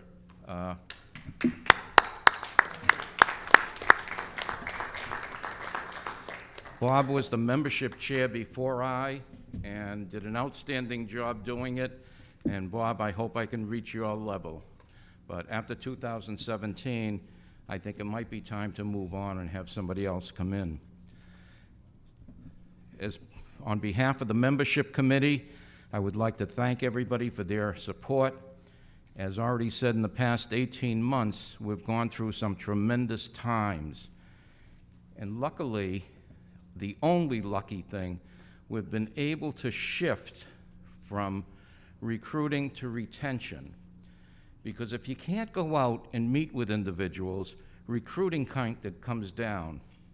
But we should be a parallel equal with retention, because if we're not retaining our members who all volunteered to join JWV, we have a serious problem. If you're not calling on your members on wellness, we have a serious problem. And once we regroup, we're going to find out how bad the problem is. So I urge everybody, you've got to call your members. We have some individuals who command by email. It doesn't work. And I'm going to show you some numbers. I'm going to start with the NEC 2021. First slide, please. I hope everyone can see this. Unfortunately, we only have one projector and one screen. NEC, at the end of the NEC, we had 8,582. And you can add up all the numbers. To the present date, we've gone down to 8,451. And I'm going to show you how we came across that number. Does everybody see this so far and follow it? Can you see what I've done? Next slide, please. I took that 8,582 number from the NEC, and there's the differences. This is what the pandemic has done for us for recruiting. Our gains were 70. We're normally a lot higher than that, but we can't control what's happening in the pandemic. So I ask everybody, continue to recruit. Do it safely, do it with a mask, do it with social distancing, do it with protective precaution. Our losses were 201, high number. As pointed out earlier, we have an aging population. Whether they passed from COVID, whether they passed, we should remember their names and their memories and continue. So that's where we came up with the 8,451. Next slide, please. This is the slide that kind of gives me a little bit of palpitations. 201 loss. As I said, 199 of them were from death.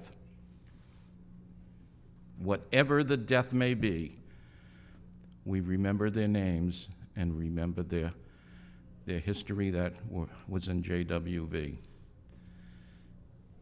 We have a 3-year grace period that was created years and years ago, way beyond Bob Richter, or probably came in at Bob Richter's time. And I know that Bob Richter tried to say, let's do away with the 3-year. I agree with Bob Richter. We should have a valid number. And I'm going to tell you where we go and what you really got to focus on. Manageable, we lost 2 that we could have saved for that period of time. The grace period that we have is the 3-year period if somebody hasn't paid their dues. And if we subtract from the basic number that we had at the start of this convention, if you subtract 484 that will come in January 2022, if they do not pay their dues, we will drop them automatically. But I need your help with this. Don't focus on dropping them. Focus on trying to bring them back as active members. I can't tell you that we're going to erase their dues, but if it was a member of my post as a post commander, I would make every effort at the post level to try to help that person. Because there's a reason why he or she may not be paying their dues. And there's a reason that's probably private, But if you talk to the individual, and if it's a valid thing, once again, if I was a post commander and I'm not telling you what to do, I would pay the dues. So if you subtract 484 and you take it to the next year, the second year, currently we have 548 individuals. So if you add those two numbers, you're probably a little bit over 1,000. And if you carry it out for the third year, who haven't paid their dues for 2020, you're coming up to 1,016. So can you go back one slide, please? So if you look at that 8451, and you subtract those 3 years, we're going to be around 6,400. That's the real number. Okay, so I ask everybody here, as opposed to chasing people for dues,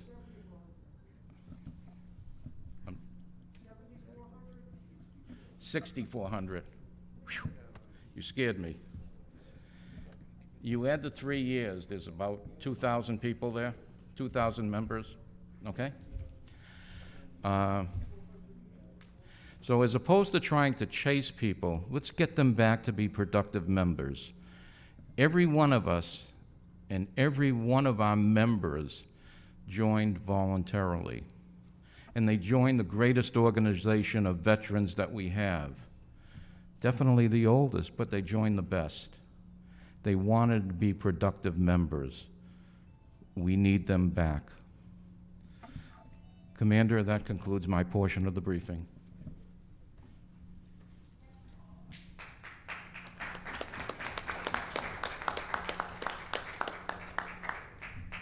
Thank you, Jerry. He had to do something very important, and he'll be right back.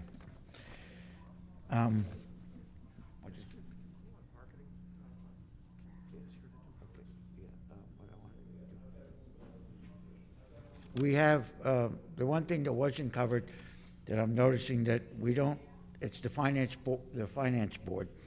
And there is nobody this year. It's a 3-year term, and all the people that are on it, and I will tell you who they are. On the finance board, it's Erwin Burtnick, who's 2020, so he's got another year to go.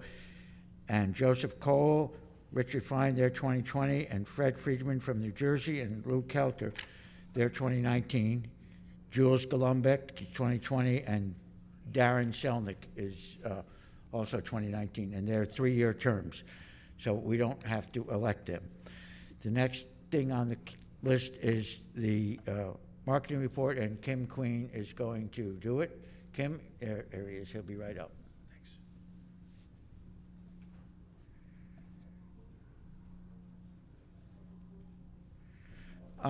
Kim, 1 minute. I have my report, which we, on the coordinating committee right now, we have been doing the operations basically from both JWV and the museum. And right now, we have, everybody's working together. We have no major issues. The only thing that we're doing, and at the first session, after the first business session, I will be discussing the strategic planning group. I don't want to do it now, but I would like everybody to show up at that point in time. In your packet, you should have a sheet of paper that gives the outline of what the strategic committee's done. And like I said, I will discuss that at the first business session after we go through some of our business that we have to do, because that is for everyone. All right, Kim, you're on.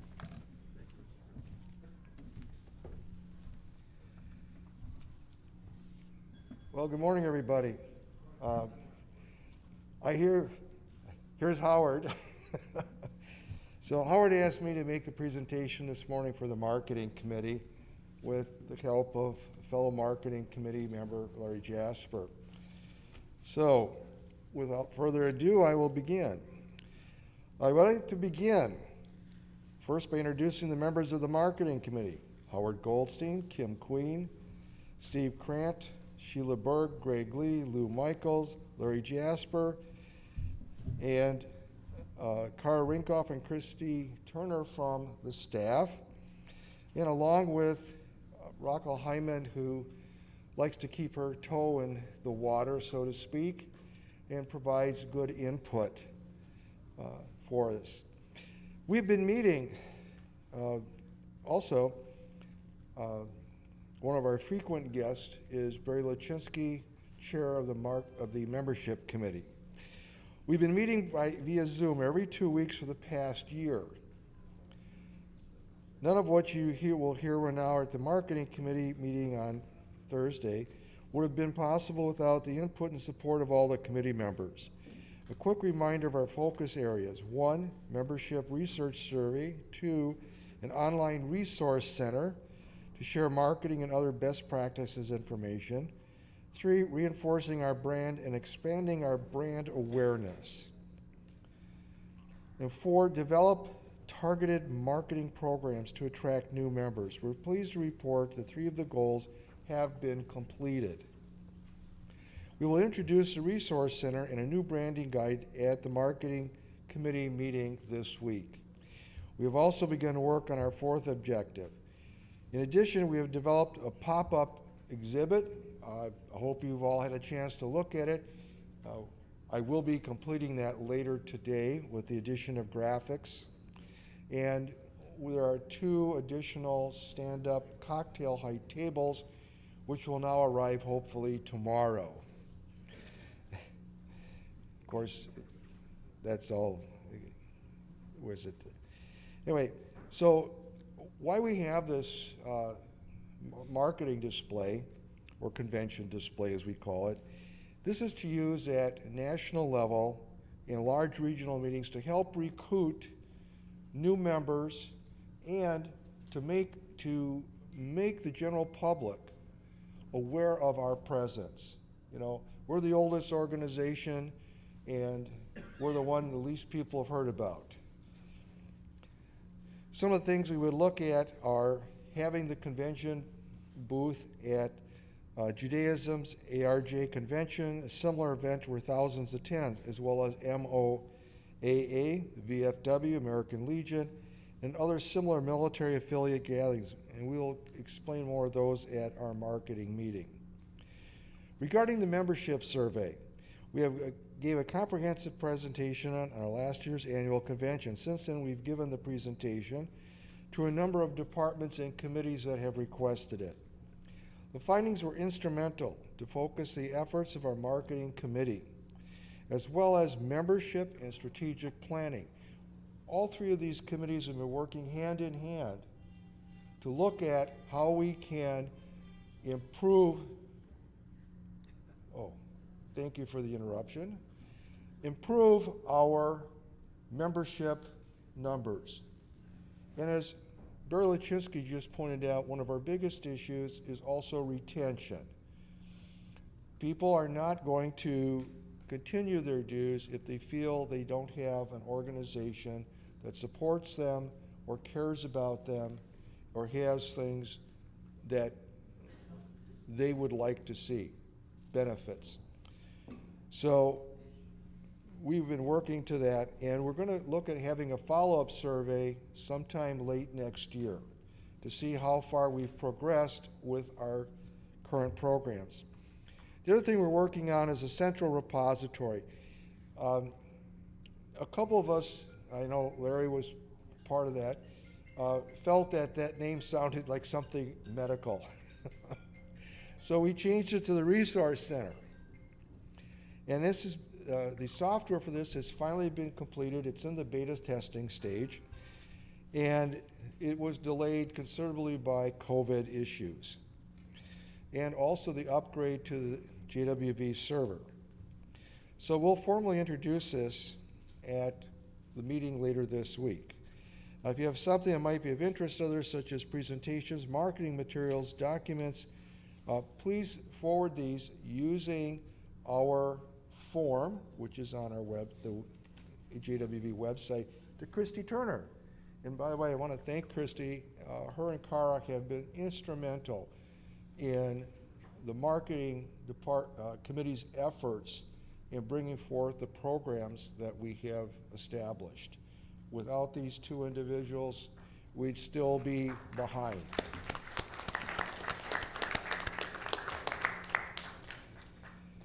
So the other thing that we're looking at is, let me just add this, it's not in his speech, but the Resource Center is there for our members.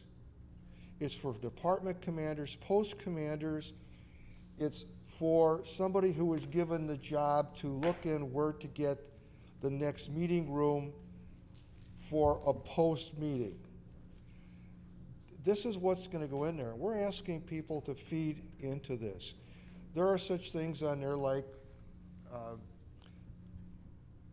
I developed a coaster for marketing. So some of you have examples of them. And the graphic for that coaster is in the Resource Center. So you can just access that, print it out, or download it, and then you can modify that to your department or post. And put your name on there, contact information, your QR code, and you hand those out. You go to meetings, you give them to people, right? They take that back. It's something a little different. You know, it's a tchotchke, yes, but it's something a little different that we will have the resource for that's available to everybody. There are some really fantastic speeches. Those are in the Resource Center for you to download and use for an appropriate occasion. So that's the basis of the Resource Center, is a tool, a repository. It is a library for our membership to use to recruit and retain members, and also to put the awareness of JWV out into the public. All right, so with that, we have a branding guide. This is something we've never had before. And a branding guide for any organization like ours is important. What the branding guide does is it says, these are our official logos. These are our official fonts. In other words, they're there as a guide. So say you want to go to a printer and print up a program guide for a department convention. You take that guide and you give it to the person that's going to print your stuff. They, of course, will have access in the guide to download the appropriate JPEGs, pin guides, and everything else. It's all in that guide. Also, if you want to make things up for your own poster department, a flyer, a trifold, or whatever, the guidelines are in there. The only thing that's cut into stone are things that are copyrighted, okay, such as our logos. We have 6 variations of the logo that can be used officially. Anything else is not official. And if you have, and we'll have copies of the branding guide at our meeting, and it will be online through the JWV's website. And that's important. Okay, we did conduct an audit of our graphics, and there were so many variations is why we came up with it. All right. So there'll also be training materials in there, how to get an article placed in the veteran. And one of the things we want to do is encourage everybody to use the guide. The fourth focus is on targeted marketing. This is something we have not finished, but we are working on to determine which groups that we want to target for membership. So Howard says, I want to thank your support. Please feel free to contact any member of the committee with ideas and recommendations or constructive comments. Thank you. Thank you. Thank you, Commander Queen. Just keep in mind, we still have 10 minutes to go, but now that Commander Rosenshine is back, I think we need to hear from Commander Rosenshine.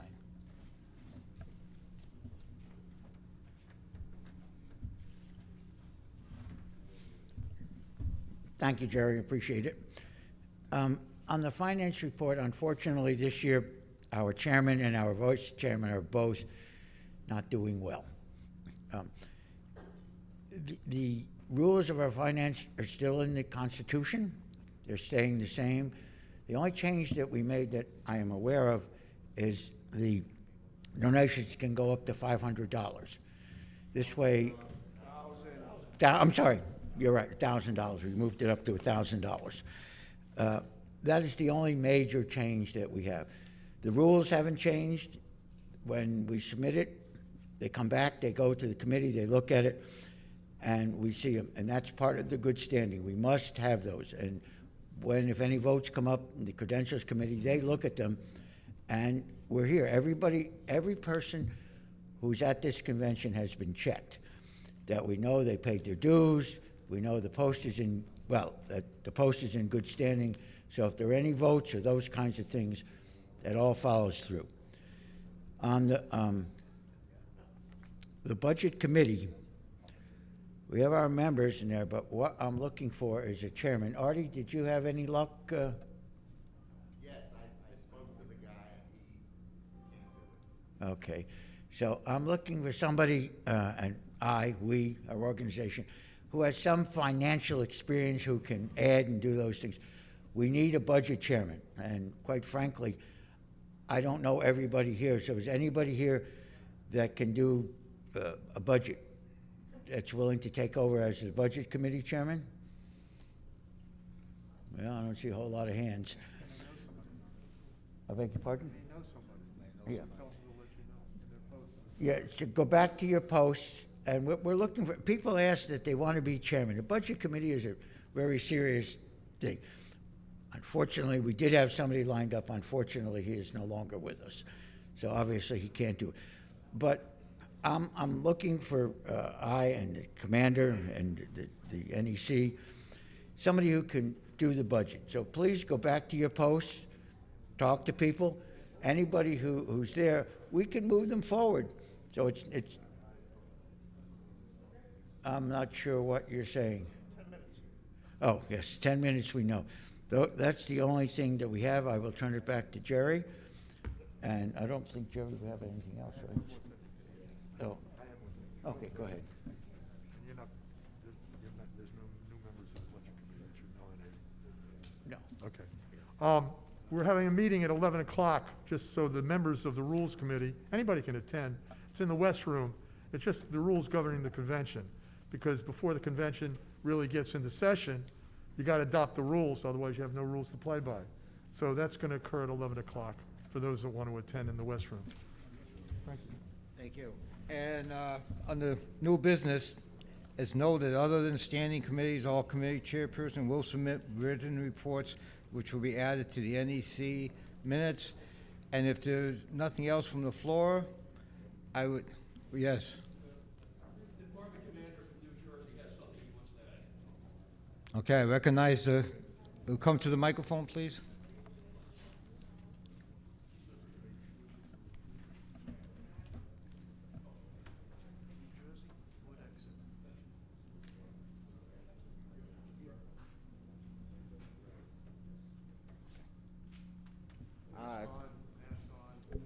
Name and department? Larry Rosenthal. Anyway. Larry Rosenthal, Department of New Jersey, Department Commander.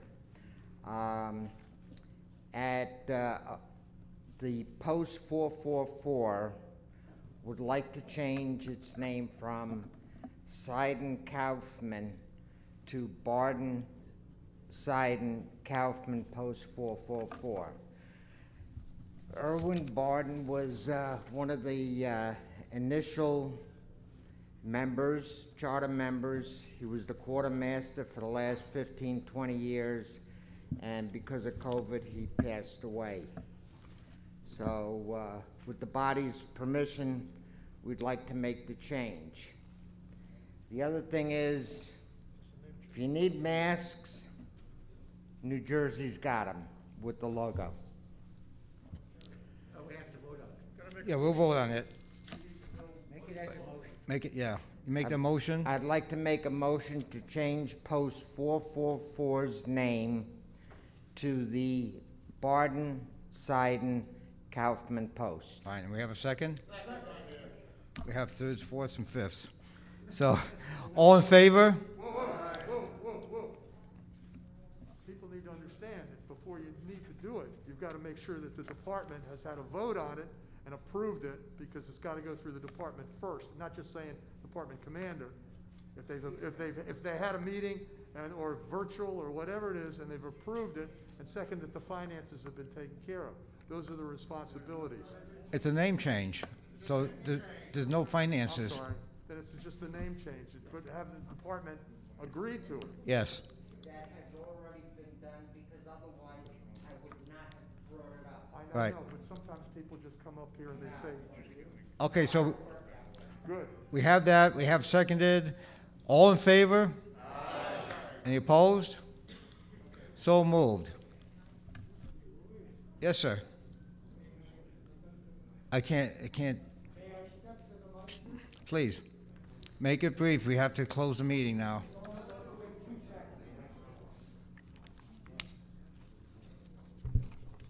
First of all, I want to thank the National Commander, Jeff Sachs, for having the opportunity of being the photographer. Also, I brought some coins from Minnesota. We've never had a challenge coin, and they are $10. I have them. It's a beautiful coin. I designed it, and that's all I have to say. Thank you very much. God Thank bless. you. Yes, ma'am. Selena Kanowitz, Senior Vice Commander, Department of New Jersey. In addition to what the Department Commander advertised or announced about our mask, my son and I designed this, and this is a general Jewish War Veterans 125th Anniversary mask, and it's made in the USA. They're $6 a piece. You have plenty of them? I have some with me right now, and we have a shipment that's supposed to be delivered this morning. We'll check. Kim Queen has graciously allowed us to use his table out here, and so we will be out here. You may see me or our Department Commander, Larry Rosenthal. Thank you. Thank you. All right, as long as we're hawking our wares, let me get on the deal. I mean, it's a souk, it's a market. When we were in Israel on my trip 2 years ago, going through on Shabbos, there was a poster that had the Texas flag and the Israeli flag, and in the center it said the other Lone Star State. Really cool. So we have bumper stickers that say that. They're $5 a piece, and we'd be happy to share them with you. I only have 200, so get your orders in first. Thank you, sir. Okay, I'd like to ask Rabbi Dreslin to do the benediction, closing prayers. Please stand.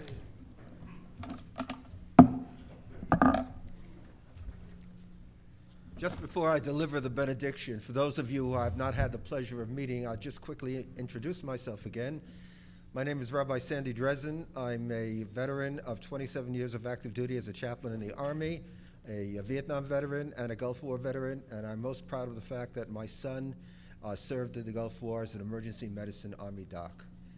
Thank you.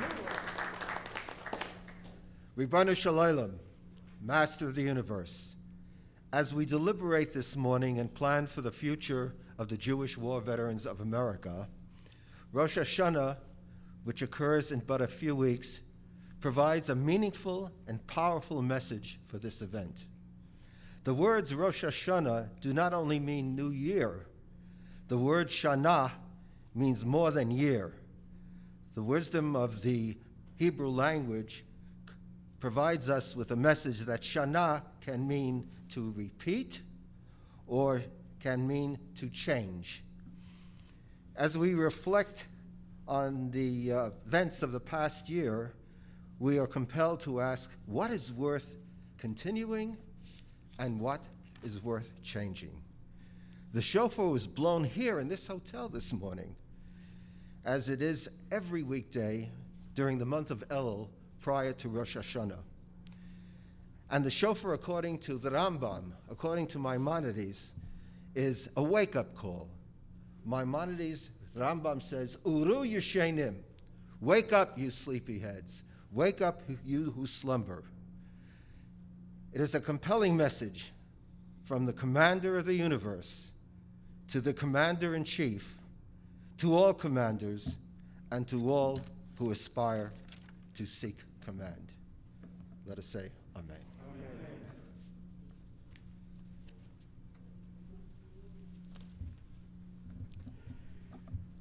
I would like to ask our national, wherever you are, please have a closing ceremony. Salute the flag when you come up, please. Okay, salute the flag. Down.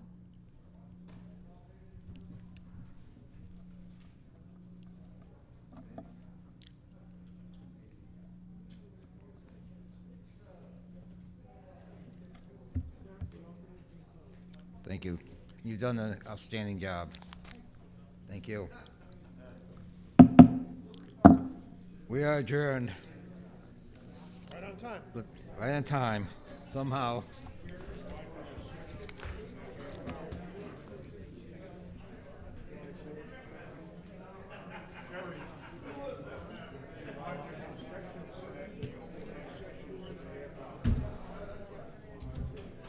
Our opening session's in a half hour. I'll see you then.